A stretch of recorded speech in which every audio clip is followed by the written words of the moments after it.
So here's the filter, the old one. You grab a little oil and you rub it on the new one. Okay.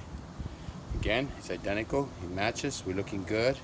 Happens to be the same brand because about 6 of them for the next few years.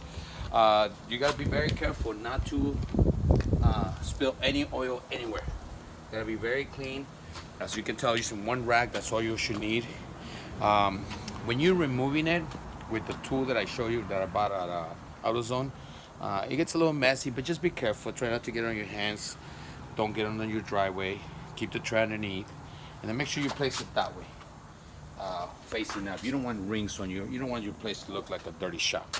So okay, we're gonna go ahead and put this in, spin it right. As you can tell, do not spin it 4 times and it's tight. No, it should be about 1, 2, 3, 4, 5, 6, about 7 times, I believe. And it's gotta feel like it goes in. Don't spin it half a turn and like, oh, that's good. My brother-in-law did that once, and when he started the car, the filter just shot out. It was a mess. So spin it about, I would say about 10 times.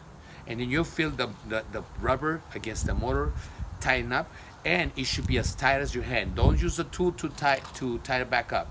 It should be with your hands with a clean towel so it doesn't slip. Okay, clean the filter, hand tight. That's the rule of thumb. Okay, hand tight.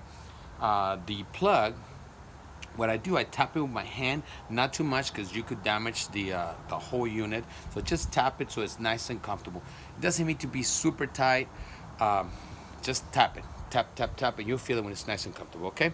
We're gonna go ahead and insert this, and then on the next video we'll show you. Well, actually, I'll show you right now. Come over here.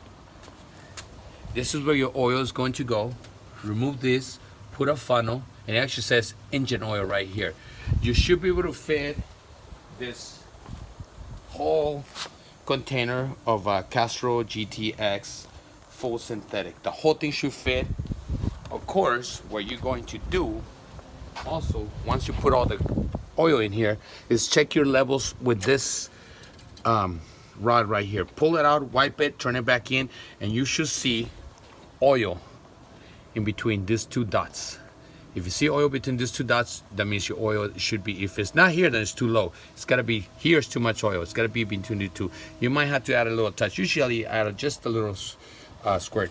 But you have to run your engine, for a couple of minutes, get the oil nice and hot in order for it to show you a good marking. Not cold, hot. Get the engine going once you put the plug, put the filter back up, and then fill that. We're gonna do that. We're also gonna do the cabin filter and the air filter.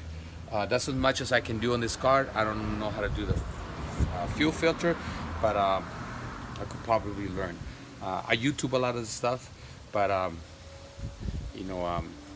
this is for my friends. Hopefully they'll save some money and have some fun with their family, teaching a little bit of labor. Okay, all right, we'll get back